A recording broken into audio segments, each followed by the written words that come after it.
मिनश्शैतानिर्रजीम बिस्मिल्लाहिर्रहमानिर्रहीम। मेरे प्यारे इस्लामी बहन भाइयों, अस्सलाम वालेकुम। सामीने इकराम, दुनिया के हालात तेज़ी से बदल रहे हैं। हर तरफ अफरा तफरी का आलम है। जंगो जदल का बाज़ार गर्म है। क़यामत की कई निशानियां वकूअ में आ चुकी हैं। इन हालात में बहुत ज़रूरी हो गया था कि एक मरतबा फिर दज्जाल की फ़ाइल खोली जाए और कुछ अहम अमूर का जायज़ा लिया जाए जो इससे कबल दीगर मुसलमान मुहक्किकीन की नज़र में नहीं आ सके।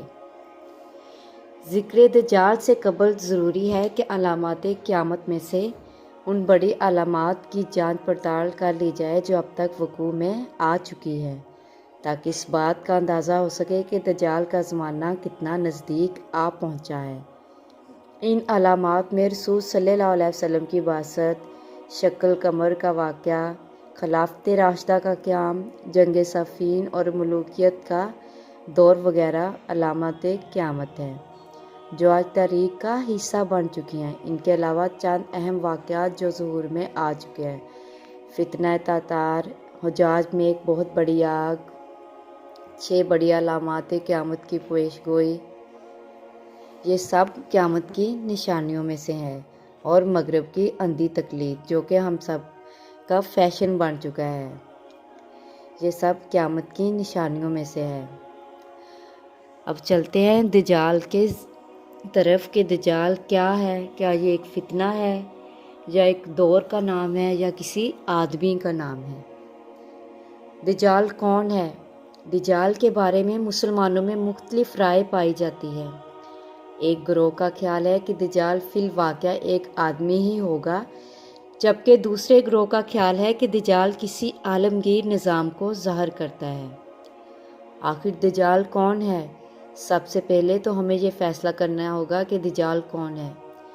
ये जानने के लिए हदीस का बारीक बीनी और मंतकी दलाइल से तज्ज़िया करना पड़ेगा। इस्लाम में दज्जाल का ज़िक्र हदीस में मिलता है। कुरान मजीद में दज्जाल का कोई वाज़िह ज़िक्र मौजूद नहीं है। ईसाइयों में भी इसका तस्वर पाया जाता है। ये तस्वर करीब करीब वैसा ही है जैसा हदीस में ज़िक्र आया है, जबकि यहूदी भी अपने किसी अजीम बादशाह का इंतज़ार कर रहे हैं जो उन्हें दुनिया में अज़मत दिलाएगा। जहाँ ये बात वाज़िह हो जाती है कि दज्जाल नामी आदमी का तस्वर सिर्फ इस्लाम तक महदूद नहीं है, बल्कि दुनिया के 3 बड़े इल्हामी अदयान में ये तस्वर पाया जाता है कि कोई आने वाला है। 3 बड़े इल्हामी अदयान में एक जैसी बात का तस्वर पाया जाना कि कोई आने वाला है मामूली बात नहीं है, ये बहुत बड़ी बात है। वैसे भी हदीस में आया है कि हर पैगंबर ने अपनी उम्मत को दज्जाल के फितने से डराया है। दज्जाल की हकीकत जानने के लिए चंद हदीस को बारीक बीनी के साथ समझना ज़रूरी है, तभी ये मामला समझ में आता है। हज़रत अब्दुल्ला बिन उमर रज़ी अल्लाह ताला अन्हा से रवायत है कि रसूल अल्लाह सल्लल्लाहु अलैहि वसल्लम ने फरमाया कि मैं भी तुमको दज्जाल से डराता हूँ और हर पैगंबर ने अपनी उम्मत को इससे डराया है, मगर मैं इसकी एक निशानी तुमको कहे देता हूँ कि जो किसी पैगंबर ने अपनी उम्मत को नहीं बताई, वो मरदूद काना होगा और अल्लाह ताला काना नहीं है। मदरजा दायल हदीस से 2 बातें मालूम होती है कि दज्जाल का तज़किरा हर पैगंबर ने अपनी उम्मत के सामने किया है, जो एक शख्सी हवाला है। दज्जाल एक आँख से काना है। दूसरी रवायत में आता है कि हज़रत नवास बिन समान से रवायत है कि रसूल अल्लाह ने फरमाया कि अगर दज्जाल मेरी मौजूदगी में निकल आया तो मैं उसके साथ झगड़ा करने वाला हूँ। अल्लाह हर मुसलमान पर मेरा खलीफा है। दज्जाल नौजवान होगा, उसके बाल घुंघराले होंगे, उसकी एक आँख फूटी हुई है। तुम में से जो इसको पाले सूरह काफ की इब्तदाई आयत पढ़े, वो मुल्क शाम और इराक के दरमियान से ज़ाहिर होगा। मंदरजा दाल हदीस से 5 अहम बातें मालूम होती हैं। दज्जाल पैदा नहीं होगा बल्कि किसी जगह से बाहर निकलेगा। दज्जाल नौजवानी की हालत में होगा। दज्जाल के बाल घुंघराले होंगे। दज्जाल की एक आँख फूटी होगी। दज्जाल शाम और इराक के दरमियान किसी इलाके से ज़ाहिर होगा। मदरजा बाला 3 रवायत में दज्जाल से मुतल्लिक़ जो मतन सामने आया है, दज्जाल से मुतल्लिक़ दीगर रवायत में कम पेश आया है। इन 3 रवायत से हरगिज़ ये साबित नहीं होता है कि दज्जाल किसी आलमगीर निज़ाम का नाम है। حضرت محمد بن مقدر سے روایت ہے کہ میں نے جابر بن عبداللہ کو دیکھا، وہ اس بات پر قسم کھاتے تھے کہ ابن سعد ہی دجال ہے۔ میں نے کہا خدا کی قسم اٹھاتا ہے؟ کہنے لگا میں نے عمر کو سنا کہ رسول اللہ صلی اللہ علیہ وسلم کے سامنے اس پر قسم اٹھاتے تھے اور رسول اللہ صلی اللہ علیہ وسلم انکار نہیں کرتے تھے۔ اس حدیث کا پس منظر کچھ یوں ہے کہ مدنی دور میں ایک مرتبہ رسول اللہ صلی اللہ علیہ وسلم کو اطلاع پہنچی کہ مدینے کی ایک یہودی عورت کے ہاں ایک آنکھ والے بچے کی ولادت ہوئی ہے جس کی دوسری آنکھ مٹی ہوئی ہے۔ یہ خبر سن کر رسول اللہ صلی اللہ علیہ وسلم چونک گئے اور واقعے کی تحقیق کے لیے حضرت عمر رضی اللہ تعالیٰ عنہ کے ہمراہ نکلے اور وہاں پہنچ کر دور سے بچے کا مشاہدہ کرنے لگا جو اپنے پنگوڑے میں لیٹا عجیب و غریب زبان بول رہا تھا۔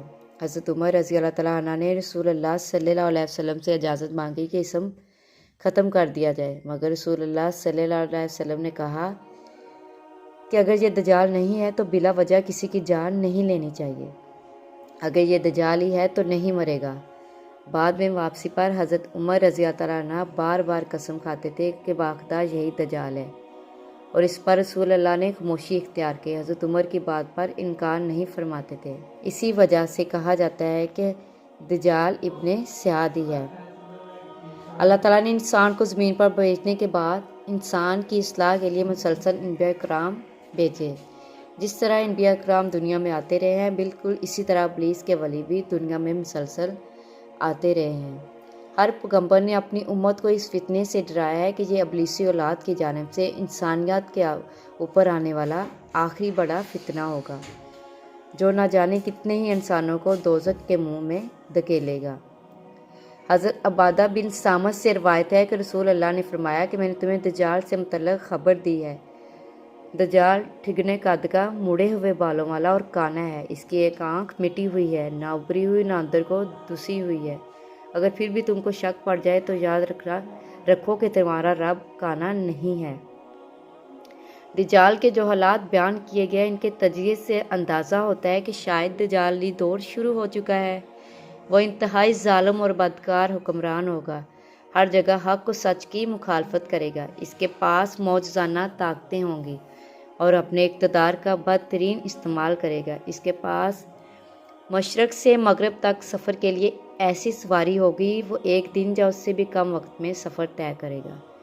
جو لوگ اس کی فرما برداری کریں گے ان کے لیے زندگی جنت بنا دے گا، جو نافرمانی کریں گے ان کی زندگی جہنم کر دے گا۔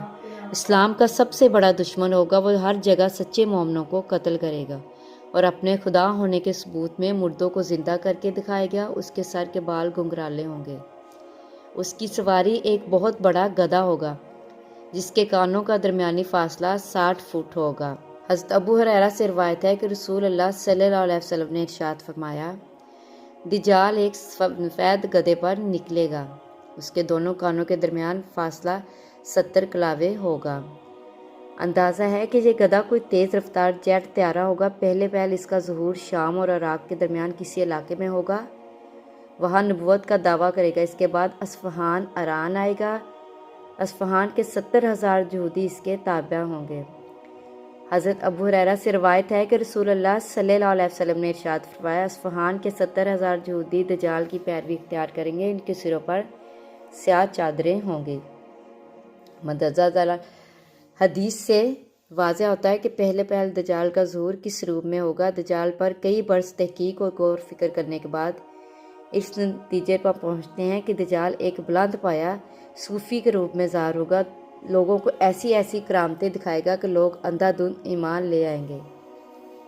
موجودہ دور کو ہی دیکھ لیجئے، لوگ کس طرح قبر پرستی اور پیری مرشدی میں مشغول ہے۔ دجال تو پھر ایک زندہ انسان کے روپ میں ہوگا۔ حضرت عمر بن حریث سے روایت ہے کہ رسول اللہ نے فرمایا کہ دجال مشرق سے نکلے گا جس کا نام خراسان ہے، بہت سی قومیں اس کی پیروی اختیار کریں گی، ان کے چہرے تہ بتہ ڈھال کی طرح ہوں گے۔ اللہ پاک ہمیں فتنے سے بچائے، آمین۔